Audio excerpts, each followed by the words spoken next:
السلام عليكم ورحمة الله وبركاته.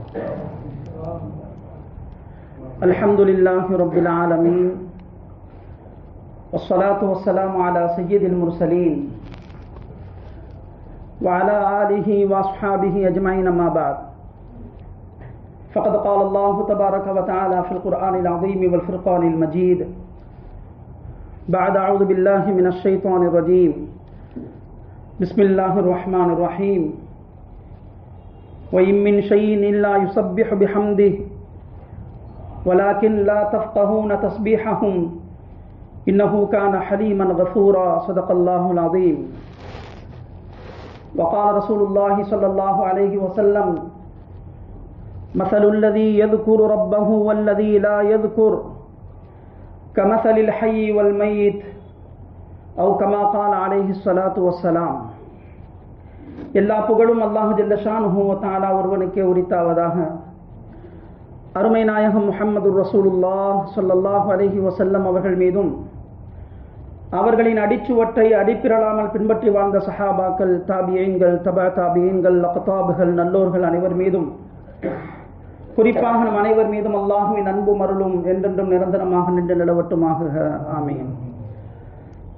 கண்ணியத்திற்கும் மிகுந்த மதிப்பிற்கும் உரித்தான் அல்லாஹுவின் நல்லடியார்களே, அல்லாஹும் அவனுடைய தூதரும் எந்த விஷயங்களை எல்லாம் எடுத்து நடக்குமாறு நமக்கு கட்டளையிட்டார்களோ அவைகளை எடுத்து நடக்க வேண்டும் என்றும், எதிலிருந்து நம்மை தடுத்தார்களோ அதிலிருந்து தவிர்ந்திருக்க வேண்டும் என்று முதலில் எனக்கும் பிறகு உங்களுக்கும் வஸீயத் செய்தவனாக என்னுடைய உரையை நான் ஆரம்பம் செய்கிறேன்.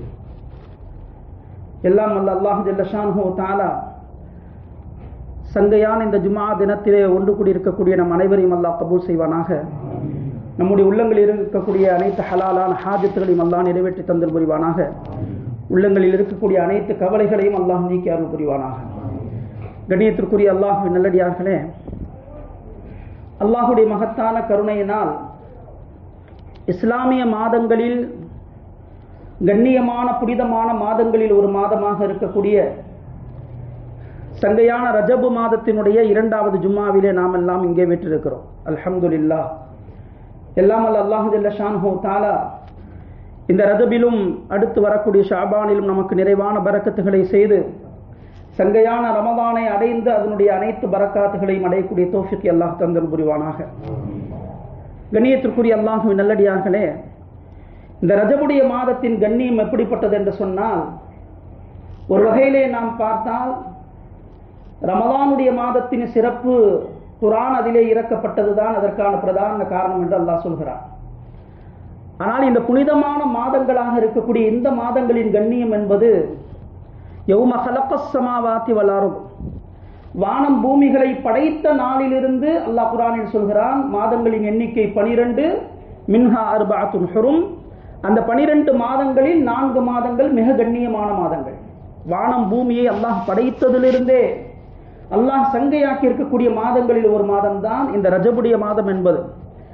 எனவேதான் இஸ்லாம் நபிகள் பெருமானார் ஸல்லல்லாஹு அலைஹி வஸல்லம் அவர்களுடைய நுபுவத்துக்கு பிறகு அது பரவ ஆரம்பிப்பதற்கு முன்பிருந்தே ஐயாமுல் ஜாஹிலியாவில் வாழ்ந்தவர்கள் கூட இந்த ரஜபுடைய மாதத்தை மிகவும் கண்ணியப்படுத்தி இருக்கிறார்கள் என்பதை வரலாற்றிலே நாம் பார்க்கிறோம். அல்லாஹ் ஜல்ல ஷானுஹு தஆலா நபி அவர்களுடைய நுபுவத்திற்கு பிறகும் பல முக்கியமான நிகழ்வுகளை, வரலாற்று சிறப்புமிக்க விஷயங்களை அது நிகழ்வதற்கு அல்லாஹ் ரஜபை தேர்ந்தெடுத்திருக்கிறான் என்பதை வரலாற்றிலே நாம் பார்க்கிறோம். முதலாவது ஹிஜ்ரத், மதீனாவிற்கு ஹிஜ்ரத் செய்வதற்கு முன்பாக நபிகள் பெருமானார் ஸல்லல்லாஹு அலைஹி வஸல்லம் அவர்கள் ஆரம்பமாகவே சில சஹாபாக்களை அபிசீனியாவிற்கு ஹிஜ்ரத் செய்ய சொன்னார்கள், அவருடைய பாதுகாப்பிற்காக வேண்டி. அந்த ஹிஜ்ரத் எப்பொழுது நிகழ்ந்தது என்றால் இந்த ரஜபுடைய மாதத்தில் தான் நிகழ்ந்தது. முதல் ஹிஜ்ரத் இந்த உம்மத்தில் அது நிகழ்ந்தது இந்த ரஜபுடைய மாதத்தில். ஹிஜ்ரத் எப்படிப்பட்டது என்று சொன்னால், எவ்வளவு மகத்துவமானது ஹிஜ்ரத் என்று சொன்னால், நாம் இருக்கக்கூடிய இடத்தில் தீனின்படி நடக்க முடியவில்லை, நம்மை அச்சுறுத்துகிறார்கள். ஒரு கட்டத்தில் அந்த அச்சுறுத்தல் அது அளவுக்கு மீறி செல்கின்ற பொழுது இனி இங்கு இருந்து அல்லாஹ்வுக்கு கட்டுப்பட்டு வாழ முடியாது என்ற நிலையில் எங்கு சென்றால் நாம் ஷரியத்தின் அடிப்படையிலே வாழ முடியுமோ அந்த இடத்திற்கு இடம்பெயர்ந்து செல்வது, அதற்கு பெயர் ஹிஜ்ரத். அப்படித்தான் சஹாபாக்கள் சென்றார்கள் மக்காவிலிருந்து மதீனாவிற்கு. இந்த ஹிஜ்ரத் எப்படிப்பட்ட புனிதமான ஒரு விஷயம் என்றால், உலக நோக்கங்கள் இல்லாமல் அல்லாஹ்வுடைய கட்டளைக்கிணங்க நான் வாழ வேண்டும், அது நான் பிறந்த இடத்தில் சாத்தியமில்லை என்கின்ற பொழுது அல்லாஹ்விற்காக அந்த பூமியையே துறந்து இன்னொரு இடத்திற்கு செல்வது எப்பேற்பட்ட ஒரு தியாகம்! வார்த்தைகளில் எளிதாக நாம் சொல்லிவிடலாம். ஆனால் ஒரு மனிதன் தான் பிறந்த ஊரை விட்டு நிரந்தரமாக அதை பிரிந்து செல்வதென்பது எப்பேற்பட்ட ஒரு வலியை உள்ளத்திலே ஏற்படுத்தும். அதை சஹாபாக்கள் இந்த தீனுக்காக செய்தார்கள். அதிலே முதல் ஹிஜ்ரத் நிகழ்ந்தது இந்த ரஜபுடைய மாதத்தில். ரசூலுல்லாஹி ஸல்லல்லாஹு அலைஹி வஸல்லம் சொன்னார்கள், அன்சாரிகளுடைய மகத்துவம், அன்சாரிகள் மதீனாவில் இருக்கக்கூடிய சஹாபாக்கள், அன்சாரிகளுடைய மகத்துவத்தை பற்றி சொல்லும் பொழுது ஒரு தடவை இந்த வார்த்தையை பயன்படுத்தினார்கள், லவுலல் ஹிஜ்ரா, ஹிஜ்ரத் என்று மட்டும் ஒன்று இல்லாமல் இருந்திருந்தால், ஹிஜ்ரத் என்ற ஒரு மகத்துவமான விஷயம் மட்டும் இல்லாமல் இருந்திருந்தால், லகுந்து இம்ரஅம் மினல் அன்சார், நான் அன்சாரிகள் ஒருவனாக இருந்திருப்பேன் என்று சொன்னார்கள். நான் மதீனாவாசியாக இருந்திருப்பேன். ஏன் நான் மக்காவாசியாக இருக்க வேண்டும்? மக்காவில் பிறந்தால்தான் மக்காவிலிருந்து ஹிஜ்ரத் செய்து மதீனாவிற்கு வர முடியும், அந்த ஹிஜ்ரத்துடைய நன்மைகளை அடைய முடியும். ஆக ஹிஜ்ரத் என்பது எப்பேற்பட்ட ஒரு மகத்துவமான அமல். அந்த அமல் நிகழ்வதற்கு அல்லாஹ் தஆலா இந்த ரஜபை தேர்ந்தெடுத்தார். அதை போலவே நபிகள் பெருமானார் ஸல்லல்லாஹு அலைஹி அவர்களுக்கு ஏராளமான முஅஜிசாக்களை, அற்புதங்களை அல்லாஹ் வழங்கினான்.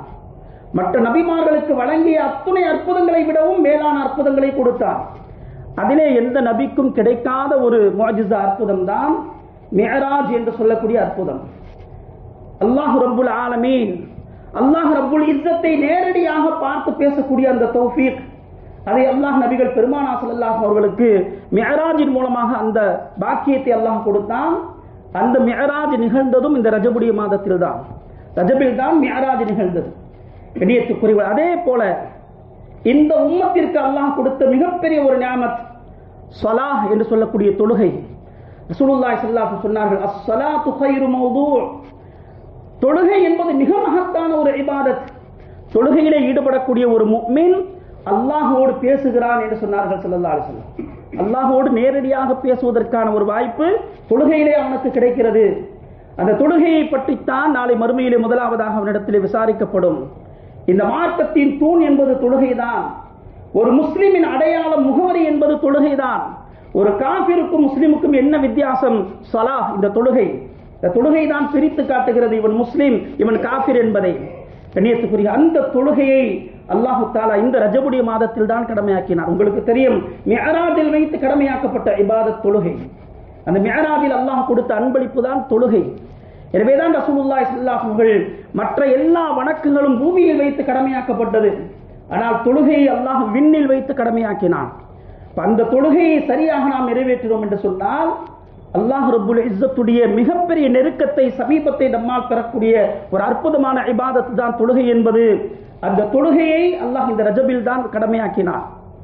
ஸல்லல்லாஹு அலைஹி அவர்கள் எப்படிப்பட்ட பழக்கத்தை ஏற்படுத்தினார்கள் என்றால், எந்த தேவையாக இருந்தாலும் அல்லாஹ்விடத்திலே கேளுங்கள். எடுத்தவன துவா செய்யறது அது ஒரு வகை இருக்கு. எந்த தேவையாக இருந்தாலும் 2 ரக்காத் தொழுதுட்டு அல்லாஹ்ட்ட கேளுங்க. இதை சொன்னார்கள், செய்தும் காட்டினார்கள். லேசா காத்து கொஞ்சம் வேகமா அடிச்சா உடனே ஸல்லல்லாஹு அலைஹி அவர்கள் பள்ளியின் பக்கமாக விரைவார்கள். ஹதீஸ்ல நீங்க பாருங்க, கொஞ்சம் ஒரு திடுக்கமான சூழல் ஏற்பட்டால், ஒரு சூரிய கிரகணம், சந்திர கிரகணம் ஏற்பட்டால், எந்த ஒரு கஷ்டமான சூழ்நிலையாக இருக்கட்டும், ஸல்லல்லாஹு அலைஹி வஸல்லம் உடனடியாக தொழுகையின் பக்கமாகத்தான் விரைந்து நமக்கு வழிகாட்டினார்கள். அதன் மூலமாக அல்லாஹ்விடத்திலே நீங்கள் உதவியை கேளுங்கள். யா அய்யுஹல்லதீன ஆமனு ஸ்தஈனு பிஸ்ஸப்ரி வஸ்ஸலாஹ், ஈமான் கொண்டவர்களே அல்லாஹ்விடத்தில் பொறுமையை கொண்டும் தொழுகையை கொண்டும் உதவி தேடுங்கள் என்று அல்லாஹ் ஜல்ல ஷானஹு தஆலா திருமறை குர்ஆன் ஷரீஃபிலே சொல்கிறான். இன்னைக்கு நம்மிலே எத்தனை பேருக்கு ஒரு 10 மணிக்கு கடை திறக்க போறாரு, அந்த 10 மணி என்பது துஹா தொழுகையுடைய நேரம் இல்லையா? துஹா தொழுகையினுடைய சிறப்பு, லுஹர் தொழுகை வேற, துஹா தொழுகை வேற. நல்ல சூரியன் கொஞ்சம் சூடு வர ஆரம்பிச்ச உடனே 10 மணியிலிருந்து தொழக்கூடிய தொழுகை, ஒரு 9:30 10 மணிக்கு தொழக்கூடிய தொழுகை துஹா என்ற தொழுகை. வல்துஹா, அல்லாஹ் தஆலா அந்த நேரத்தின் மீது சத்தியம் செய்திருக்கிறார். அப்படிப்பட்ட மகத்தான ஒரு நேரம். இப்ப கடை திறக்க போறதுக்கு முன்னாடி ஒரு 2 ரக்காத் தொழுதுட்டு போறதுக்கு எவ்வளவு நேரம் ஆகும்? ஒரு 5 நிமிடங்கள் ஆகுமா? துஹா தொழுகையை தொழுதால் ரசூலுல்லாஹி ஸல்லல்லாஹு அலைஹி வஸல்லம் சொன்னார்கள், அன்றைய தினத்தினுடைய பொறுப்பை அல்லாஹ் விசேஷமாக அவருக்கு எடுத்துக் கொள்கிறான். யார் துஹா தொழுதுட்டு போறாரோ அன்றைய தினம் முழுக்க அல்லாஹ்வுடைய முழுமையான பொறுப்பில் அவர் வந்து விடுகிறார்.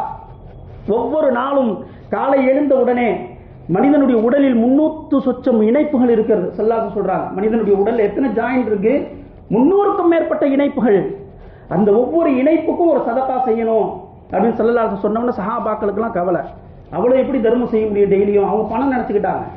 ஸல்லல்லாஹு சொன்னாங்க, பணம் மட்டுமல்ல சதகா என்பது, ஒரு நன்மையை ஏவுவதும் சதக்கா தான், தீமையை தடுப்பதும் சதக்கா தான், ஒரு வழி தவறியவருக்கு நேரான வழியை சரியான வழியை காட்டிக் கொடுப்பதும் சதக்கா தான் என்று ஸல்லல்லாஹு சொல்லிக் கொண்டே வந்தார்கள்.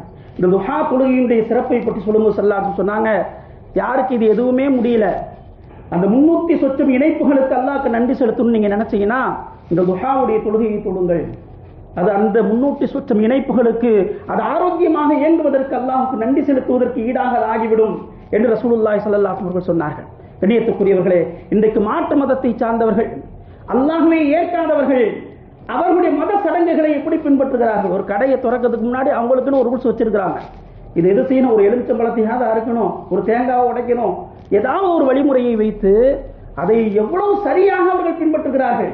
சத்தியமற்ற ஒரு விஷயத்தை, இல்லாத ஒரு கற்பனையான விஷயங்களை எவ்வளவு முக்கியத்துவத்துடன் அவர்கள் நிறைவேற்றுகிறார்கள். ஆனால் முஸ்லிம்களுடைய தொழில்துறைகளில், வியாபாரங்களில் ஏன் பறக்கத்தில்லை? அல்லாஹ் ரசூலுடைய வார்த்தைகளுக்கு நம்ம முக்கியத்துவம் கொடுக்கிறதே இல்லை. ஒரு ஆபீஸ்க்கு போறதா இருக்கட்டும் அல்லது ஒரு கடைக்கு போறதா இருக்கட்டும், 2 ரக்காத் தொழுது அல்லாஹ்விடத்தில் ரிஸ்கை கேட்டுவிட்டு, ஹலாலான ரிஸ்கை கேட்டுவிட்டு அந்த செயல்களில் ஈடுபடும் பொழுது எப்பேற்பட்ட மன நிறைவையும் ஹலாலான ரிஸ்கையும் அல்லாஹ் நசீபாக்குவார். எனவே இந்த தொழுகை என்பது சங்கையான இந்த ரஜபுடைய மாதத்தில் தான் கடமையாக்கப்பட்டது. அதே போல ஸல்லல்லாஹு அவர்கள் சொன்னார்கள், எந்த வேதங்களிலும் இல்லாத அற்புதமான ஒரு சூரா, தௌராத்திலும் இல்லை, இன்ஜீலிலும் இல்லை, ஜபூரிலும் இல்லை, அற்புதமான ஒரு சூரா இந்த உம்மத்துக்கு மட்டும் அல்லாஹ் கொடுத்தார். அதான் சூரத்துல் ஃபாத்திஹா. சூரத்துல் ஃபாத்திஹா, அதை கொண்டுதான் அல்லாஹ் குர்ஆன் ஷரீஃபை துவக்கினார். குர்ஆனுடைய ஆரம்பம் துவக்கம் எதை கொண்டு? சூரத்துல் ஃபாத்திஹாவை கொண்டு. அதே போல தொழுகை என்பது சூரத்துல் ஃபாத்திஹா இல்லாமல் தொழுகையே கிடையாது. ஸல்லல்லாஹு சொன்னார், லா ஸலா லிமன் லம் யக்ரா பிஃபாத்திஹத்தில் கிதாப். தொழுகையில் சூரத்துல் ஃபாத்திஹா ஓதவில்லை என்று சொன்னால் உடைய தொழுகையே கூடாது. தொழுகை என்றாலே சூரத்துல் ஃபாத்திஹா கண்டிப்பா அதில் இருக்கணும். அப்பேற்பட்ட கண்ணியமான சூரா அது இறக்கப்பட்டதும் இந்த ரஜபுடைய மாதத்தில் தான். ரஜபில் தான் சூரத்துல் ஃபாத்திஹா இந்த உம்மத்திற்கு அல்லாஹ் மூலமாக கிடைத்தது. ஆக கண்ணியத்திற்குரிய அல்லாஹ் நல்லடியார்களே, அப்படிப்பட்ட ஒரு சங்கையான மாதத்தில் நாம் இருக்கிறோம். ஸல்லல்லாஹு அவர்கள் ரஜபு வந்தவுடன் இந்த துஆவை எதுக்கு கற்றுக் கொடுத்தாங்க? ரமலான் இன்னும் 2 மாதங்கள் கழித்து வரப்போகிறது. ஆனால் இப்போதிலிருந்து இந்த துஆவை ஏன் கற்றுத்தந்தார்கள் என்று சொன்னால், ஒரு மனிதன் ரமலானை சரியாக பயன்படுத்த வேண்டுமென்றால் அதற்கான முன் தயாரிப்பை குறைந்தது ரஜபிலிருந்து துவக்கணும். ரஜபிலிருந்து தான் துவக்க வேண்டும் என்பதல்ல, குறைந்தபட்சம் ஒரு 2 மாதத்துக்கு முன்னாடி இருந்தே அந்த சிந்தனைகளில் அவன் வந்தால்தான், எப்படி ஃபர்லான தொழுகைக்கு முன்னால் சுன்னத்தான தொழுகைகள் இருக்கிறதோ, நேரடியாக வந்த உடனே ஃபர்லான தொழுகைக்கு தக்பீர் கட்டினா நமக்கு பரிபூர்ணமான ஓர்மை ஏற்படாது. மனிதர்கள் நாம் வியாபாரத்திலிருந்து, தொழில்துறையிலிருந்து, பல்வேறு சூழலிலிருந்து வருகிறோம். வந்த உடனே நேராக நீங்கள் ஃபர்ல தக்பீர் கட்டிட்டீங்கன்னா ஓர்மை என்பது ஏற்படுவது சிரமம். எனவே அல்லாஹ் தஆலா சுன்னத்தான தொழுகைகளை வைத்தான் நம்முடைய நிலைகளை ஓர்முகப்படுத்துவதற்கு. அதுக்கப்புறம் நல்ல நிலைக்கு வந்ததுக்கு பிறகு பரந்து தொழுகுங்க, அதில் உங்களுக்கு பரிபூர்ணமான ஒரு ஓர்மை கிடைக்கும். அதே போலவே ரமதானை சரியாக நீங்கள் பயன்படுத்த வேண்டும் என்று சொன்னால், அதனுடைய பரக்கத்துகளை பெற வேண்டும் என்று சொன்னால், ரஜபிலிருந்தே இந்த துஆவை ஆரம்பிச்சிடணும். அதற்கான சிந்தனை, அதற்கான ஏற்பாடுகள், முன் தயாரிப்புகள். ரமதானில் எந்த நோன்பையும் விட்டுறக்கூடாது, எந்த தராவீஹையும் விட்டுறக்கூடாது, அதிகமான தான தர்மங்கள் செய்ய வேண்டும், சுன்னத்தான நஃபிலான தொழுகைகளை பேணுதலாக தொழ வேண்டும், குர்ஆன் ஓதுவதற்கு நேரத்தை ஒதுக்கணும். இந்த எல்லா திட்டமிடல்களையும் ரஜபிலிருந்தாவது குறைந்தது நாம் துவக்கினால்தான் ரமதானை சரியாக நம்மால் அடைய முடியும். கண்ணியத்திற்குரிய அல்லாஹ்வின் நல்லடியார்களே, எனவே இந்த ரஜபுடைய மாதத்தில் மிகவும் கவனமாக நாம் செயல்பட வேண்டும், நன்மைகளில் ஆர்வம் காட்ட வேண்டும். அதே நேரத்தில் எந்த பாவங்களும் நிகழாமல் ரொம்ப ஜாக்கிரதையாக இருக்கணும். பொதுவாக ஒரு ரூல் இருக்கு அல்லாஹ்ட்ட, ஒரு மனிதன் ஒரு நன்மையை செய்ய வேண்டும் என்று நினைத்தால் ஒரு நன்மை எழுதப்படும். இன்னும் நன்மையை செய்துவிட்டால் 10 நன்மை கிடைக்கும். ஆனால் ஒரு தீமையை நினைத்தால் அல்லாஹ் தஆலா அதற்கு தீமை எழுதுவதில்லை. தீமையை செய்தால் ஒரு தீமைக்கு ஒரு தீமை எழுதப்படும். இது அல்லாஹ்வுடைய எப்படிப்பட்ட கிருபை பாருங்க. தீமையை செய்ய வேண்டும் என்று நினைத்தவுடனே எழுதப்படுறதில்லை, ஆனால் நன்மையை செய்யணும் நினைச்சாலும் ஒரு நன்மை எழுதப்படுது. ஆனால் இதில் ஒரே ஒரு விதிவிலக்கு என்னவென்று சொன்னால், மஸ்ஜிதுல் ஹராம், மக்கா இருக்குதா இல்லையா, மஸ்ஜிதுல் ஹராம் அந்த எல்லை, அந்த இடத்தினுடைய புனிதத்தன்மையை சொல்லும் பொழுது அல்லாஹ் குர்ஆனில் சொல்கிறான், அந்த இடம் மக்கா, காபா இருக்கக்கூடிய அந்த இடம் எப்பேற்பட்ட இடம் என்று சொன்னால், அந்த இடத்தில் வந்து ஒரு மனிதன் அல்லாஹ் காப்பாற்றணும். ஹஜ்ஜுக்கோ உம்ராக்கோ போய் அந்த இடத்துல போய் ஒரு மனிதன் ஒரு தீமையை செய்ய வேண்டும் என்று நினைத்தால், தீமையை செய்ய வேண்டும் என்று நினைத்தால், நுதிகுஹு மின் அஸாபின் அலீம், நோவினை தரக்கூடிய வேதனை அவனுக்கு நான் சுவைக்க செய்வேன் அல்லாஹ் சொல்றான். ஏன்னா அந்த இடம் அப்பேற்பட்ட புனிதமான இடம். இங்க வந்து உனக்கு தீமையான எண்ணம் வருகிறதா, அந்த எண்ணத்துக்கே உனக்கு நோவினை தரக்கூடிய வேதனை. அதே போலத்தான் புனிதமான மாதங்கள், புனிதமான இடங்கள், அதைத்தான் நான் சொன்னேன். ரஜப் என்பது அது இஸ்லாம் வந்த பிறகு அல்ல, வானம் பூமி படைக்கப்பட்டதில் இருந்தே அல்லாஹ்விடத்தில் மகத்துவமான மாதம் இது. எனவே இந்த மாதத்தில் அதிகமாக நம்முடைய சிந்தனைகள் நன்மைகள் பக்கமாக இருக்க வேண்டும். எந்த விதத்திலையும் அல்லாஹ் ரசூலை கோபப்படுத்தக்கூடிய செயல்கள், அவர்கள் தடுத்த விஷயங்கள் என்னிடமிருந்து ஏற்பட்டுவிடக் கூடாது என்பதில் மிகுந்த ஜாக்கிரதையோடும் அக்கறையோடும் நாம் செயல்பட வேண்டும். கண்ணியத்துக்குரியவர்களே, இந்த ஜும்ஆவுடைய நோக்கம் என்ன? வாரத்தில் ஒரு முறை அல்லாஹ் இந்த விசேஷ தொழுகையை ஏற்படுத்தி நம்மிடத்தில் என்ன எதிர்பார்க்கிறார்? யா அய்யுஹல்லதீன ஆமனு இதா நூதிய லிஸ்ஸலாத்தி மின் யௌமில் ஜும்ஆ ஃபஸ்அவு இலா திக்ரில்லாஹ். ஈமான் எவ்வளவு அழகான அல்லாஹ்வுடைய வார்த்தை பாருங்க. சூரத்துல் ஜும்ஆ அப்படின்னு ஒரு சூறாவை இறக்கி அதில் அல்லாஹ் இந்த வசனத்தை வச்சிருக்கிறான். ஈமான் கொண்டவர்களே, ஜும்ஆவுடைய தினத்தில் முஅத்தின் அழைக்கிறார் உங்களை, அல்லாஹ் அக்பர்னு சொல்லி பாங்க சொல்லி அழைத்தால் ஃபஸ்அவு இலா திக்ரில்லாஹ், தொழுகையின் பக்கமாக விரைந்து வாருங்கள்னு சொல்ல, ஜும்ஆவுடைய தொழுகைக்கு விரைந்து வாருங்கள்னு அல்லாஹ் சொல்லல. ஜும்ஆவுடைய தொழுகைக்கு தான் கூப்பிடுறான். என்ன வார்த்தையை அல்லாஹ் பயன்படுத்துகிறான்? ஃபஸ்அவு இலா திக்ரில்லாஹ், அல்லாஹ்வுடைய திக்ரின் பக்கம் விரைந்து வாருங்கள், அல்லாஹ்வுடைய நினைவின் பக்கம். வாரம் முழுக்க துனியாவே மூழ்கி இருக்கிறீங்க, உங்களுடைய சிந்தனைகளை ஆகிரத்துடைய சிந்தனை, அல்லாஹ்வுடைய சிந்தனையை புதுப்பித்துக் கொள்ளுங்கள். ஜும்ஆவுடைய மிக முக்கியமான நோக்கம் என்பது அதுதான், அல்லாஹ்வுடைய திக்ரை, அல்லாஹ்வுடைய சிந்தனை ஏற்படுத்திக் கொள்வது. இன்றைக்கு ஆகிரத்தை பற்றி மௌத்தை பற்றி பேசினாலே பலருக்கும் பிடிப்பதில்லை. உலகத்தில் முன்னேறதுக்கு ஏதாவது வழி இருந்தா சொல்லுங்க, எப்ப பார்த்தாலும் மௌத்து ஆகிரத்தை இதையே பேசிக்கிட்டு இருக்கிறீங்களே. அல்லாஹ் சொல்றான் ஃபஸ்அவு இலா திக்ரில்லாஹ், அதுதான் அசலான வாழ்க்கை. ரசூலுல்லாஹி ஸல்லல்லாஹு அலைஹி அவர்கள் அவருடைய வாழ்நாள் முழுக்க சஹாபாக்களுக்கு இதைத்தான் ஞாபகப்படுத்திக் கொண்டே இருந்தார்கள். சஹாபாக்கள் துனியாவுடைய விஷயத்தை பத்தி ஏதாவது பேசினா கூட நபி ஸல்லல்லாஹு அலைஹி அவங்களை எங்க டைவர்ட் பண்ணுவாங்க? அவர்களுடைய சிந்தனைகளை ஆகிரத்தின் பக்கமாக திருப்பி விடுவார்கள் ஸல்லல்லாஹு அலைஹி அவர்கள். ஒரு சஹாபி ஒரு யுத்தத்தில் கனிமத் பொருள் கிடைத்தது, அந்த கனிமத் பொருளை வியாபாரம் செய்தார், பெரிய லாபம் ஈட்டினார். ஸல்லல்லாஹு அலைஹி வந்து சந்தோஷமா சொல்றார், யா ரசூலல்லாஹ், இன்றைக்கு நான் வியாபாரம் செய்தது எனக்கு எவ்வளவு லாபம் கிடைச்சிச்சு தெரியுமா? ஒரு பெரிய தொகை. அந்த லாபத்தை சொல்றார். ஸல்லல்லாஹு அலைஹி சொன்னாங்க, இதைவிட குறைவான நேரத்தில் இதைவிட அதிகமான லாபத்தை பெறக்கூடிய விஷயத்தை சொல்லி தரட்டுமா அப்படின்னு சொல்லிட்டு தான் ஸல்லல்லாஹு அலைஹி அவர்கள் இஷ்ராக் தொழுகையுடைய நன்மையை சொன்னார்கள். இஷ்ராக் தொழுகை, ஒரு மனிதர் ஃபஜ்ர் தொழுதுட்டு அந்த இடத்திலே உட்கார்ந்து திக்ர் செய்து சூரியன் உதயமாகி ஒரு 20 நிமிடங்கள் கழித்து 4 ரக்காத் தொழுவது என்பது இதைவிட மிகப்பெரிய சவாபை அல்லாஹ்விடத்தில் உனக்கு பெற்றுத்தரும்.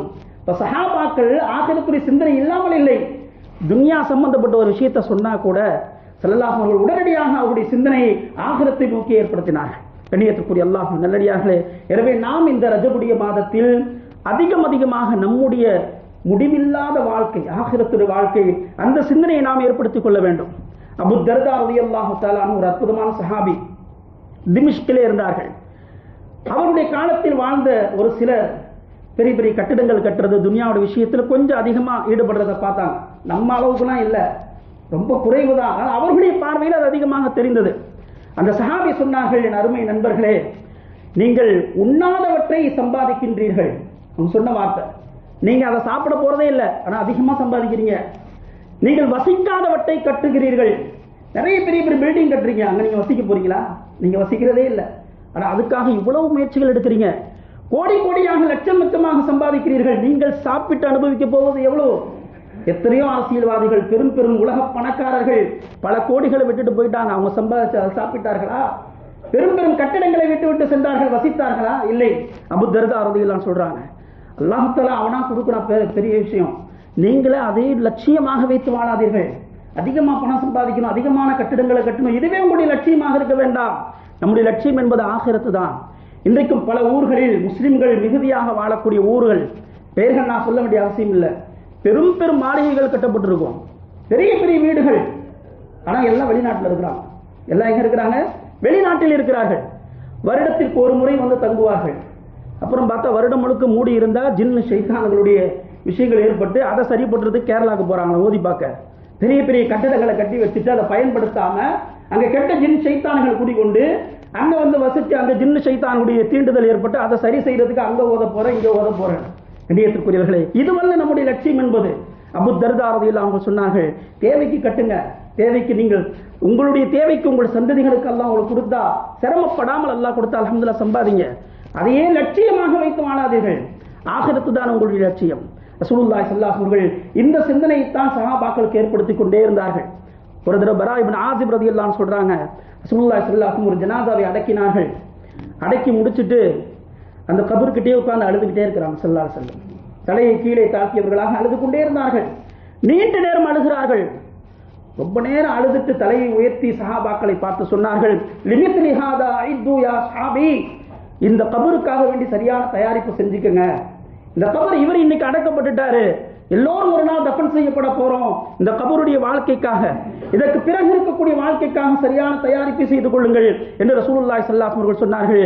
கண்ணியத்துக்குரிய அல்லாஹ்வின் நல்லடியார்கள், இதைத்தான் நபி அவர்கள் சொன்னார்கள். அல் கைஸ், உண்மையான அறிவாளி புத்திசாலி யார் என்று சொன்னால், மன் தான நஃப்ஸஹு வ அமில லிமா பஅதல் மௌத், தான் யார், தான் எதற்காக படைக்கப்பட்டிருக்கிறோம் என்பதை முறையாக விளங்கி மௌத்துக்கு பிறகு இருக்கக்கூடிய வாழ்க்கைக்கான தயாரிப்பை யார் சரியா செஞ்சுட்டு போனானோ அவன்தான் அல்லாஹ் ரசூலுடைய பார்வையில் அறிவாளி புத்திசாலி என்று ரசூலுல்லாஹி ஸல்லல்லாஹு அலைஹி வஸல்லம் சொன்னார்கள். உலகத்தில் எவ்வளவோ நமக்கு ஆசைகள் இருக்கிறது, எவ்வளவோ ஆசைகள் இருக்கிறது. ஒவ்வொருத்தருக்கு கேட்டால் ஒவ்வொரு விதமான ஆசை. சிலருக்கு திருமணமாகி விட்டது, குழந்தை செல்வங்களில் எனக்கு குழந்தை பாக்கியம் மட்டும் கிடைச்சிட்டா போதும், ஒரே ஒரு குழந்தை அல்லாஹ் கொடுத்துட்டானா போதும், வேற எதுவுமே தேவையில்லை. திருமணம் ஆகாதவர் எனக்கு ஒரு நல்ல மனைவி அமைந்து விட்டால் போதும். ஒரு ஏழை நினைக்கிறார் எனக்கு போதுமான செல்வம் கிடைச்சிட்டா போதும். செல்வந்தன் நினைக்கிறான் இருக்கக்கூடிய செல்வம் பாதுகாப்பா இருக்கணும், இன்னும் கொஞ்சம் அதிகமான செல்வம் வேணும். பதவியை சிலர் ஆசைப்படுகிறார்கள். ஆனால் இந்த ஆசைகள் எல்லோருக்கும் எல்லாமே நிறைவேறிடுமா? நம்மளால் நிச்சயமா சொல்ல முடியாது. கிடைக்கவும் செய்யலாம், கிடைக்காமலும் போகலாம். அல்லாஹ் தஆலா ஹலாலான ஹாஜத்துகளை நிறைவேற்றுவானாக. நமக்கு ஹலாலான ஹாஜத்துகள் இருக்குது, இது கிடைக்கவும் செய்யலாம், கிடைக்காமலும் போகலாம். ஆனா ஸல்லல்லாஹு அலைஹி வஸல்லம் சொல்றாங்க, குர்ஆனில் வருகிறது, ஹதீஸ்ல வருகிறது, மரணித்து விட்டவர்கள், இந்த உலகத்தை விட்டு சென்று விட்டவர்களுக்கும் சில ஆசைகள் இருக்கும். ஒரு காஃபிர் மரணிச்சுட்டான், அவன் சில விஷயங்களை ஆசைப்படுவான். ஒரு பாவி அவன் இறந்து விட்டான், அவன் சில விஷயங்களை ஆசைப்படுவான். ஒரு நல்ல அமல் செய்தவர் சொர்க்கத்துக்கே போயிட்டாரு, சொர்க்கத்துக்கு போனதுக்கு அப்புறமும் ஒரு சில விஷயத்தை நினைச்சு கவலைப்படுவார். ஸல்லல்லாஹு அலைஹி வஸல்லம் சொன்னாங்க. இப்ப இந்த ஆசைகள் நிறைவேறுமா? திரும்ப மரணித்தவர்களின் ஆசைகள் ஒருபோதும் நிறைவேறாது. அவ்வளவுதான், முடிஞ்சிச்சு. அவங்களுக்கான வாய்ப்பு துன்யால இருந்துச்சு, அது முடிஞ்சிருச்சு. அந்த விஷயங்களை அல்லாஹ் ரசூல் நமக்கு சொல்லி காட்டுறாங்க. ஒரு காஃபிர் மௌத்தாயிட்டா என்னென்ன நினைப்பான், ஏன் இதை சொல்லி காட்டுகிறார்கள்? மௌத்தானதுக்கு பிறகு இதை உங்களால சரி செய்ய முடியாது. நீங்கள் ஹயாத்தா இருக்கும் போதே இதை சரி செஞ்சுக்கங்க அப்படின்றதுக்காக அல்லாஹ் ரசூல் நமக்கு சொல்லி காட்டுகிறார்கள். ஒரு காஃபிர் நினைப்பான், யா லைத்தனி குன்து துராபா, நான் ஒரு மண்ணாக இருந்திருக்க கூடாதா? நான் ஒரு மனிதனாக பிறக்காமல் மண்ணாக இருந்திருந்தால் எனக்கு கேள்வி கணக்கே இருந்திருக்காதே. நான் ஒரு மனிதனா பிறந்து அல்லாஹ்வை விளங்காம ஷிர்க் செஞ்சு இப்படிப்பட்ட நரகத்திற்குரியவனாக ஆகிவிட்டேனே என்று கை செய்தப்படுவான். நரகவாசிகள் காஃபிர்கள் என்ன பேசிக் கொள்வார்கள்? அல்லாஹ் குர்ஆனில் சொல்கிறான், ரப்பனா இன்னா அத்தஅனா சாதத்தனா வ குபராஅனா ஃபஅதல்லூன ஸபீலா, யா அல்லாஹ், எங்களுடைய தலைவர்கள், எங்களுடைய பெரியவர்களை நாங்க பின்பற்றணும், அவங்க எங்களுக்கு தவறான பாதையை காட்டிட்டாங்க. அல்லாஹ், அவர்கள் எங்களுக்கு தவறான பாதையை காட்டி விட்டார்கள் என்று சொல்லிவிட்டு அவர்கள் சொல்வார்கள், திரும்ப உலகத்துக்கு போக முடியாது. அவங்க சொல்லுவாங்க, ரப்பனா ஆத்திஹிம் லிஃபைனி மினல் அஸாப், நாங்க இன்னைக்கு வழி தவறியதற்கு, நரகத்திற்குரியவர்களாக ஆனதற்கு இவர்கள் தான் காரணம். எனவே எங்களுக்கு என்ன வேதனை கொடுக்குறியோ அதை இல்லை 2 மடங்கு வேதனை உங்களுக்கு கொடு யா அல்லாஹ் என்று அவர்கள் சொல்லுவார். குர்ஆனுடைய வசனம் இது. காஃபிர்கள் பேசுவார்கள் இப்படி. அதே போல சொர்க்கவாசியாகவே ஒருத்தர் ஆயிட்டாரு. சொர்க்கவாசியா ஆனவர் என்ன கவலைப்படுவார்? ரசூலுல்லாஹி ஸல்லல்லாஹு அலைஹி வஸல்லம் சொன்னாங்க, சொர்க்கத்திலே பல படித்தரங்கள் இருக்கிறது, அவரவருடைய அமல்களுக்கு ஏற்ப படித்தரங்கள். ஒருத்தர் ஒரு திக்ர் அதிகமா செஞ்சிருக்காரு, இவரை விட அவருக்கு அல்லாஹ் தஆலா அதிகமான படித்தரத்தை கொடுப்பான். ஃபமன் யஅமல் மிஸ்கால தர்ரத்தின் கைரன் யரா வமன் யஅமல் மிஸ்கால தர்ரத்தின் ஷர்ரன் யரா, ஒரு அணு அளவு நன்மை செய்தாலும் அதை நீங்கள் பார்ப்பீர்கள், அதற்கான பயனை பார்ப்பீர்கள். ஒரு அணு அளவு தீமை செய்தாலும் அதையும் பார்ப்பீர்கள். அப்போ ஒருத்தர் கொஞ்சம் அமல் அதிகமா செஞ்சாரு, அவருக்கு அதை விட அதிகமான தரஜா. இப்ப மனிதன் நினைத்து கவலைப்படுவான். எதை நினைத்து கவலைப்படுவான்? உலகத்திலே எவ்வளவு என்னுடைய நேரங்களை நான் வீணடித்தேனே, எவ்வளவு நேரங்கள் திக்ர் செய்வதற்கு கிப்லாவை முன்னோக்க வேண்டிய தேவை கிடையாது, ஒது செய்ய வேண்டிய தேவை கிடையாது. தொழுகையை போன்று நேரம் குறிக்கப்பட்ட இபாதத் அல்ல திக்ர் என்பது. எந்த நேரத்திலும் செய்யலாம், எந்த நிலையிலும் செய்யலாம். அல்லாஹ் சொல்கிறானே, நல்லடியார்களை பற்றி நின்ற நிலையிலும் உட்கார்ந்த நிலையிலும் படுத்த நிலையிலும் திக்ர் செய்வார்கள். அப்ப எல்லா நிலையிலும் திக்ர் செஞ்சிருக்கலாமே. திக்ர் செய்திருந்தால் எவ்வளவு உயர்வான அந்தஸ்து, நான் இன்னும் அதிகமான உயர்ந்த அந்தஸ்தை நான் பெற்றிருப்பேன். எவ்வளவு தேவையற்ற விஷயங்களை நான் பேசிக் கொண்டிருந்தேன் துன்யால. ஒரு வியாபாரி வியாபாரம் செஞ்சுக்கிட்டே எவ்வளவு திக்ர் செய்ய முடியும்? நீங்கள் எந்த தொழிலில் இருந்தாலும், ஒரு பயணத்தில் இருந்தாலும் எவ்வளவு திக்ர் செய்யக்கூடிய வாய்ப்பு துன்யாவில் இருந்தது. அதை நினைத்து கவலைப்படுவார். நூஹ் அலைஹிஸ்ஸலாம் சொன்னார்கள், சில திக்ர்கள் அதிகமா செஞ்சு அதை ரொம்ப சாதாரணமா நினைச்சுக்கிறோம். லா இலாஹ இல்லல்லாஹ் அது ரொம்ப சாதாரணமா நினைச்சுக்கிறோம். அஃதலு திக்ர், திக்ரிலே ஆக சிறந்த திக்ர் லா இலாஹ இல்லல்லாஹ். லா இலாஹ இல்லல்லாஹ் என்ற திக்ர் இருக்கிறது ரொம்ப சிறந்த திக்ர். பொதுவா அல்லாஹ்வுடைய ஒரு நியதி என்னன்னு சொன்னா, எந்த விஷயம் எல்லா மக்களுக்கும் இன்றியமையாததாக அவசியமானதாக இருக்குதோ அது அல்லாஹ் தஆலா ரொம்ப லேசானதாக ஆக்கி கொடுத்துருவான். மனிதனுக்கு தண்ணீர் தேவை, காற்று தேவை, அதெல்லாம் அல்லாஹ் தஆலா எவ்வளவு இலகுவாக்கி கொடுத்திருக்கிறான். அதே போல ஒரு மனிதனுடைய ஆகிரத்தில் ஆதிக்கம் செலுத்தக்கூடிய விஷயங்கள், அவனுடைய ஆகிரத்தில் மிகப்பெரிய மாற்றங்களை ஏற்படுத்தக்கூடிய விஷயங்கள், அதை அல்லாஹ் தஆலா இலகுவாக்கி வச்சிருக்கிறான். நாவல சொல்றதுக்கும் இலகு.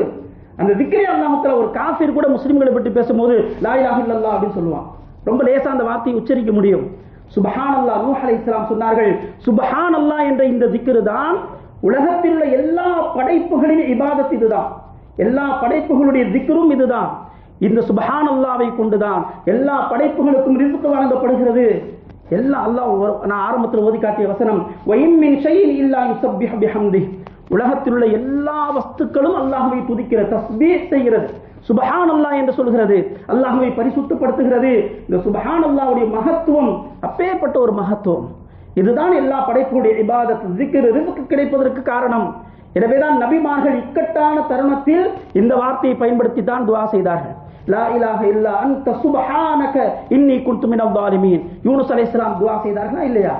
ரொம்ப ஏதாவது சிக்கல்ல மாட்டினதுக்கு அப்புறம் தான் இதை ஓதணுமா? நல்ல நிலையில் இருக்கும்போது இதை ஓதக்கூடாது. அல்லாஹ் ஹராமாக்கி வச்சிருக்கிறானா? அல்லாஹ் நம்மை சந்தோஷமாக மகிழ்ச்சியாக வைத்திருக்கும் பொழுது இந்த துஆவை நாம் ஏன் ஓதக்கூடாது? ஃபஸ்தஜப்னா லஹு வனஜ்ஜைனாஹு மினல் கம். இந்த துஆவை ஓதுங்கள், அல்லாஹ் உங்களுடைய துஆக்கு, இந்த திக்ரை ஓதுங்கள், அல்லாஹ் உங்களுடைய துஆவுக்கு செவி ஏற்பான், செவி சாய்ப்பான், உங்களுடைய கவலைகளை போக்கி விடுவான். திருமறை குர்ஆன் ஷரீஃப்ல அல்லாஹ் சொல்றானே. இப்ப இந்த திக்ர், இது போன்ற திக்ர்கள், இதை செய்யாததை நினைத்து ஒரு சொர்க்கவாசி கவலைப்படுவார் என்று ரசூலுல்லாஹி ஸல்லல்லாஹு அலைஹி வஸல்லம் சொன்னாங்க. அப்படிப்பட்ட கவலைப்படுவதை விட்டும் அல்லாஹ் நம்மை காப்பாற்றுவானாக. உலகத்துடைய நேரங்கள் அதிகமாக நம்முடைய நாவுகளில் திக்ர் இருப்பதற்கு அல்லாஹ் தௌஃபீக் செய்வானாக. ஒரு சஹாபி கேட்டார்கள், யா ரசூலல்லாஹ், எனக்கு ஏதாவது நல்ல அமல சொல்லி கொடுங்களேன். ஸல்லல்லாஹு அலைஹி வஸல்லம் ரொம்ப சுருக்கமாக சொன்னார்கள், லா யஸாலு லிசானுக ரதபன் மின் திக்ரில்லாஹ். முடிந்தவரை உன்னுடைய வாழ்க்கையில் உன்னுடைய நாவு அல்லாஹ்வுடைய திக்ரில் திளைத்ததாக இருக்கட்டும், ஈரமாக இருக்கட்டும்.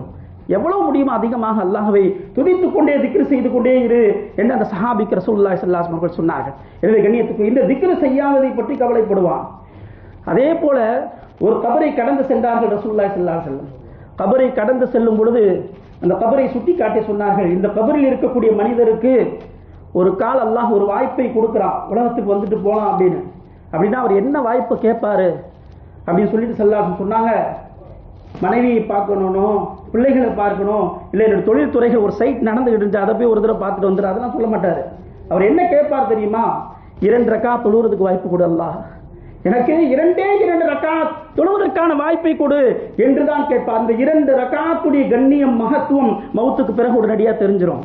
அவருக்கு வாய்ப்பு கிடைத்தால் இதைத்தான் கேட்பார் என்று ரசூலுல்லாஹி ஸல்லல்லாஹு அலைஹி வஸல்லம். நமக்கு எவ்வளவு நேரங்கள் இருக்கிறது?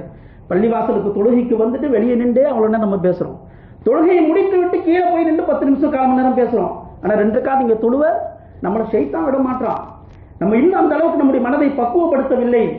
படிக்கட்டிலேயே 10 நிமிஷம் நிற்க கூட தயாராக இருக்கும்.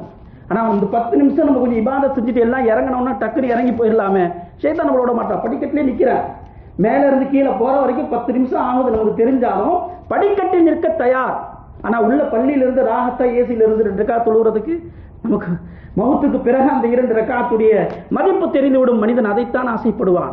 அதே போல ரசூலுல்லாஹி ஸல்லல்லாஹு அலைஹி வஸல்லம் சொன்னாங்க, அல்லாஹ் குர்ஆனில் சொல்கிறான், ஒரு மனிதனுக்கு மீண்டும் இந்த உலகத்திற்கு வரக்கூடிய வாய்ப்பு கிடைத்தால் அவன் சொல்லுவான், லவுலா அഖர்தனி இலா அஜலின் கரீப், அல்லாஹ் எனக்கு ஒரு குறைந்த அவகாசத்தை கொடு, ஃபஅஸ்ஸதக வ அகும் மினஸ் ஸாலிஹீன், நீ எனக்கு அந்த வாய்ப்பை கொடுத்தா நிறைய சதகா செஞ்சுட்டு வர அல்லாஹ், நீ கொடுத்த பொருளாதாரத்தை உன்னுடைய பாதையில் உன்னுடைய பொருத்தத்திற்கேற்ப செலவு செய்து விட்டு வருகிறேன், ஃபஅஸ்ஸதக் வ அகும் மினஸ் ஸாலிஹீன், சதகாவுடைய வாய்ப்பை கேட்பான்.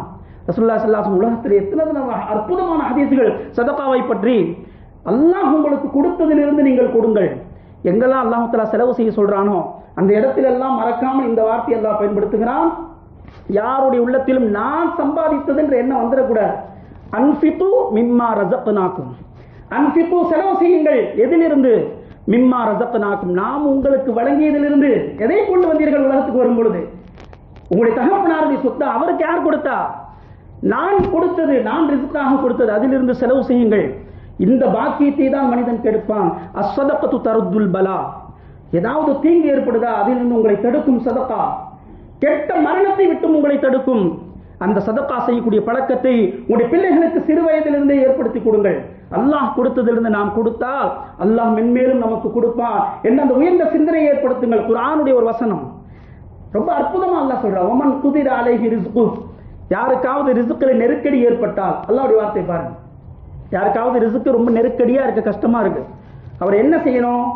ஃபல்யுன்ஃபிக் மிம்மா ஆதாஹுல்லாஹ், அல்லாஹ் கொடுத்ததிலிருந்து செலவு செய்யட்டும். அல்லாஹ் அவருக்கு அந்த நேரத்தில் என்ன கொடுத்துருக்கிறானோ அதிலிருந்து ஏதாவது கொஞ்சம் சதக்கா செய்யுங்க. ஏற்கனவே ஒண்ணுமே இல்லை, நெருக்கடியா இருக்கு, அல்லாஹ் என்ன வழியை சொல்லி கொடுக்குறான்? ஃபல்யுன்ஃபிக் மிம்மா ஆதாஹுல்லாஹ், அல்லாஹ் கொடுத்ததிலிருந்து கொஞ்சம் கொடுங்க. அல்லாஹ் டெஸ்ட் வச்சு பார்க்குறேன், இந்த நிலையில கொடுக்குறியா அல்லாஹ்க்காக? கொடுத்தால் அல்லாஹ் லா யுகல்லிஃபுல்லாஹு நஃப்ஸன் இல்லா வஸாஹா சயஜஅலுல்லாஹு பஅத உஸ்ரி யுஸ்ரா, இந்த சிரமத்திற்கு பிறகு ஒரு அற்புதமான மகிழ்ச்சியான நிலையை அல்லாஹ் ஏற்படுத்துவான். கண்ணியத்துக்குரிய அல்லாஹ் நல்லடியாக இந்த பண்பு ஆக மனிதன் மரணித்ததற்கு பிறகு தொழ வேண்டும் என்று ஆசைப்படுவான், சதகா செய்ய வேண்டும் என்று ஆசைப்படுவான், இன்னும் அதிகமாக திக்ரு செய்திருக்கலாமே என்று ஆசைப்படுவான். கண்ணியத்துக்குரிய அல்லாஹ் நல்லடியாக உலகத்துடைய பெரும் பெரும் செல்வந்தர்கள் இந்த உலகத்தை விட்டு சொல்லும் பொழுது இந்த உலகத்திற்கு சொன்ன செய்திகள், அவர்கள் என்னென்ன ஆசைப்பட்டார்களோ அந்த பொருளாதாரத்தை வைத்து அதை அவர்களால் அடைய முடியவில்லை. லெபனானுடைய மிகப்பெரிய ஒரு செல்வந்தர் எமில் புஸ்தானி அப்படின்னு சொல்லக்கூடிய ஒரு செல்வந்தர், பெரிய பல மில்லியன் அல்லாஹ் கொடுத்திருந்தான் சொத்தை, தனக்கான கல்லறையை அவரே கட்டி வச்சாராம். ரொம்ப அற்புதமா உருவாக்கி என்ன இங்கதான் அடக்கம் செய்யணும் அப்படின்னு சொல்லி கல்லறை, தனி ஜெட் விமானம் வைத்திருந்தார், எங்க போனாலும் அதுல தான் பயணம் செய்வார். ஒரு முறை பயணம் செய்தார், அந்த விமானம் கடலிலே விழுந்து விட்டது, உடலை தேடுறாங்க, பல மில்லியன் டாலர் செலவு செய்து தேடினார்கள், உடம்பு கிடைக்கவே இல்லை. அவர் என்ன நினைத்தார்? இவ்வளோ காசு இருக்கு, என்னுடைய வாழ்க்கை நான் விரும்பியவாறு என்னுடைய மரணமும் என்னுடைய அடக்கமும் நான் நினைத்த அடிப்படையிலே நடக்க வேண்டும் என்று நினைத்தார். அல்லாஹ் நினைக்கவில்லை, ஒமா தஷாஊன் இல்லா இன்ஷா அல்லாஹ் ரப்பல் ஆலமீன், அல்லாஹ் என்ன நினைத்தானோ அதுதான் நடக்கும். அவ்வளோ பெரிய மில்லியனியர், அவர் நினைத்தது நடக்கவில்லை. அதே போல பிரிட்டனுடைய மிகப்பெரிய ஒரு கோடீஸ்வரர் யூதர், அல்லாஹ் தஆலா மிகப்பெரிய செல்வத்தை கொடுத்திருந்தார். ரூட் சைல்ட் என்று சொல்லக்கூடிய ஒரு மனிதர், மிகப்பெரிய பொக்கிஷம். எந்த அளவுக்கு அல்லாஹ் செல்வத்தை கொடுத்திருந்தானா, பிரிட்டன் கவர்மெண்ட்டுக்கே கடன் கொடுத்திருக்காராம். பிரிட்டன் கவர்மெண்ட்டுக்கு பல முறை கடன் கொடுத்திருக்கிறார். அப்படிப்பட்ட செல்வ செழிப்பை அல்லாஹ் கொடுத்திருந்தான். ஒரு தடவை தன்னுடைய ஹசானாக்கள் நிறைந்து இருக்கக்கூடிய அந்த அறைக்குள் சென்று சந்தோஷமாக பார்த்துக்கிட்டே இருந்தார். டோர் டக்குன்னு லாக் ஆயிடுச்சு. டோரை வெளியே இருந்தா திறக்க முடியும். பெரிய அரண்மனை, அரண்மனைக்குள்ள இருக்க ஹசானாவுடைய பொக்கிஷம். என்ன சத்தம் போட்டாலும் யாரும் கேட்கவும் செய்யும். இதெல்லாம் சமீப காலங்களில் நடந்த விஷயங்கள். எவ்வளவோ சத்தம் போடுறாரு, யாருக்குமே சத்தம் கேட்கல. அரண்மனை, யாருக்கு சத்தம் கேட்கும்? அதே போல அவருடைய பழக்கம், திடீரென்று ஒரு நீண்ட நாட்கள் பயணம் சென்று விடுவார், டூர் போயிடுவார். அந்த மாதிரி போயிட்டார் நினைச்சுக்கிட்டு பேசாம வந்துட்டாங்க. பல நாட்கள் கழித்து தான் கண்டுபிடித்து திறந்து பார்த்தா அழுகிய நிலையில் அவருடைய பிணம் பக்கத்தில் எழுதி வைத்திருக்கிறாராம். உலகத்தினுடைய ஆக பெரிய பணக்காரன் உண்ண உணவில்லாமல் குடிக்க தண்ணீர் இல்லாமல் இதோ இறந்து கிடக்கிறான் என்று எழுதி வைத்திருந்தார். கண்ணியத்துக்குரிய அல்லாஹ் நல்லடியார்களே, எனவே நாம் சம்பாதித்ததிலிருந்து எது நமக்கு ஆகிரத்தில் பயன் தரும் என்று சொன்னால், எதை நம்ம அல்லாஹ் ரசூலுக்காக கொடுத்துட்டு போனோமோ அதுதான் நமக்கு பயன் தரும். எனவே நபிகள் பெருமானார் ஸல்லல்லாஹு அலைஹி வஸல்லம் சொன்னார்கள், மரணித்தவர்களுடைய விருப்பங்கள் ஆசைகள் என்னவாக இருக்கும் என்று நமக்கு கற்றுத்தந்து, நீங்கள் ஹயாத்தாக இருக்கும் பொழுதே அதை செய்துவிட்டு செல்ல வேண்டும். மௌத்துக்கு பிறகு இன்னும் அதிகமாக திக்ர் செஞ்சிருக்கலாமே, இன்னும் அதிகமாக தொழுதிருக்கலாமே, தான தர்மம் செய்திருக்கலாமே என்று நினைக்கக்கூடிய நிலையில் நம்முடைய மௌத்து ஏற்பட்டு விடக்கூடாது. அல்லாஹ் அருள் புரிவானாக. ஆமீன். வாஹிர் தாவானா அல்ஹம்துலில்லாஹி ரப்பில் ஆலமீன். கண்ணியத்துக்குரிய அல்லாஹ் நல்லடியார்களே, ஒரு சில ஜும்மாவுக்கு முன்னாடி நம்முடைய பள்ளியினுடைய தேவையை பற்றி நம்ம சொன்னோம். இந்த ஈபி சம்பந்தமாக நம்ம பல முறையை சொல்லியிருக்கிறோம். நம்ம பள்ளிக்குன்னு சொல்லி ₹1 கூட நிரந்தர வருமானம் எதுவும் கிடையாது. அல்லாஹுடைய உதவியை கொண்டும் உங்களுடைய ஒத்துழைப்பை கொண்டும் அல்லாஹ் மிக சிறப்பாக கிட்டத்தட்ட 20 வருடத்தை நெருங்கி கொண்டிருக்கு. அல்லாஹ் ஜல்ல ஷானஹு வ தஆலா கியாமத் வரை இதை மஸ்ஜிதாக அல்லாஹ் கபூல் செய்வானாக. இப்போ 20 வருடங்களை நெருங்கி கொண்டிருக்கிறது. மிக சிறப்பாக அல்லாஹுடைய உதவி கொண்டு நடந்துகிட்டு இருக்கு. இப்போ நம்ம பள்ளியில் மிக முக்கியமான செலவு அப்படின்னு சொன்னால் ஈபியுடைய செலவு இருக்கு. நம்ம சொன்னோம், ஈபியுடைய பில் அப்படின்றது வருஷத்துக்கு ஒரு 6 தடவை வரும், 2 மாசத்துக்கு ஒரு தடவை. ஒரு தடவைன்றது ஆவரேஜா பார்த்தா ஒரு ₹20,000. அப்போ ஒரு வருஷத்துக்கு ₹1,20,000 அல்லாஹு தஆலா ஒரே நபருக்கு கூட கொடுக்கக்கூடிய சக்தியை கொடுத்துருக்கிறான். அல்ஹம்துலில்லாஹ். நினைச்சா முழுசாவே நான் கொடுக்குறேன் அப்படின்னு சொல்லக்கூடிய அளவுக்கும் அல்லாஹு தஆலா கொடுத்துருக்கிறான். இல்ல முழுசா கொடுக்க முடியல அப்படின்னு சொன்னா வருஷத்துல ஒரு பில் நான் எடுத்துக்கிறேன், பொறுப்பு எடுத்துக்கிறேன் அப்படின்னு சொல்லலாம். இல்ல ஒரு பாதி நான் எடுத்துக்கிறேன், வருஷத்துக்கு ஒரு ₹10,000 பள்ளிவாசலுக்காக, அது தனியாக இன்ஷாஅல்லாஹ் அதற்காக வேண்டிய செலவு செய்யப்படும். அல்லாஹுடைய பள்ளியில் தொழக்கூடிய மக்களுக்காக நம்ம செய்யக்கூடிய அந்த சதகா நிச்சயமாக மிகப்பெரிய ஒரு பல மடங்காக அல்லாஹ் நமக்கு திருப்பி தருவான். எனவே அப்படிப்பட்ட ஒரு செலவு இன்ஷாஅல்லாஹ் பொறுப்பெடுங்க. முழுசா கொடுக்க முடிஞ்சாலும் கொடுக்கலாம், இல்லை எனக்கு ஒரு ₹5,000 வருஷத்துக்கு கொடுக்க முடியும், ஈபிக்காக இந்த நியத்தில் நான் கொடுக்குறேன் அப்படின்னு சொல்லி கொடுத்தாலும் பள்ளியினுடைய மிக முக்கியமான ஒரு தேவை இன்ஷாஅல்லாஹ் பூர்த்தி ஆகிரும். என் சுருக்குமுல்லா இன் தன்சுருல்லாஹ் என் சுருக்கும், அல்லாஹுக்கு நீங்கள் உதவி செய்தால் அல்லாஹ் உங்களுக்கு உதவி செய்வான். அல்லாஹ்க்கு என்ன உதவி செய்யறது? அல்லாஹ்வுடைய தீனுக்கு செய்யக்கூடிய உதவி தான் அல்லாஹ்வுக்கு செய்யக்கூடிய உதவி. இப்ப நம்ம அல்லாஹ்வுக்கு கடன் பட்டிருக்கிறோமா, அல்லாஹ் நமக்கு கடன் பட்டிருக்கிறானா? நம்ம அல்லாஹ்வுக்கு கடன் பட்டிருக்கோம். ஆனால் அல்லாஹ் தஆலா நம்மள்ட்ட கேட்கும் போது எப்படிப்பட்ட வார்த்தையை பயன்படுத்துறானா, மன் தல்லதி யக்ரிதுல்லாஹ கர்தன் ஹசனன், அல்லாஹ்வுக்கு அழகிய கடன் கொடுக்கக்கூடியவர்கள் யாராவது இருக்கிறீர்களா? அல்லாஹ் நம்மள்ட்ட கடன் கேட்கிறானா? அல்லாஹ்வுக்கு அழகிய கடன் தரக்கூடியவர்கள் இருக்கிறீர்களா? உலகத்துல கடன் கொடுத்தா திரும்ப வருமா? உத்தரவாதம் இல்லை. அல்லாஹ் சொல்றான், எனக்கு கடன் கொடுத்தால் பல மடங்காக உங்களுக்கு நான் என்ன செய்வேன், அதை திருப்பி தந்து விடுவேன். ஆகிரத்தில் மட்டுமல்ல, உலகத்திலேயும் அல்லாஹ் தஆலா பல மடங்காக அதை திருப்பி தருவான். கண்கூடாக யாரெல்லாம் தீனுக்கு உதவி செய்யறாங்களோ அல்லாஹ் அவர்களை செழிப்பாகவே வைத்திருக்கிறார். கண்கூடாகவே நம்ம பார்க்கிறோம். சொல்லுவாங்க, விதியை மதியை கொண்டு வெல்ல முடியாது. என்னுடைய சகோதரர் சொன்னார், விதியை மதியை கொண்டு வெல்ல முடியாது, ஆனால் அல்லாஹ்வுடைய தீனுக்கு கொடுக்கக்கூடிய நிதியை கொண்டு வெல்ல முடியும். நம்முடைய விதியை கூட வெல்ல முடியும். அல்லாஹ் தஆலா நம்முடைய தக்தீரில் தீய விஷயங்கள் இருந்தால் நம்முடைய இந்த போன்ற சதகாக்களை கொண்டு அல்லாஹ் அதை கூட மாற்றி எழுதுவான் இன்ஷா அல்லாஹ். எல்லாம் அல்லாஹ் ஜல்ல ஷானஹு தஆலா நம்முடைய மௌத் வரை நாமும் நம்முடைய சந்ததிகளும் கியாமத் வரை இந்த தீனுக்கு நம்மால் முடிந்த உதவிகளை தொடர்ந்து செய்யக்கூடிய தௌஃபீக் அல்லாஹ் தந்தல் புரிவானாக. ஆமீன். சுன்னத்துல்லாஹ்.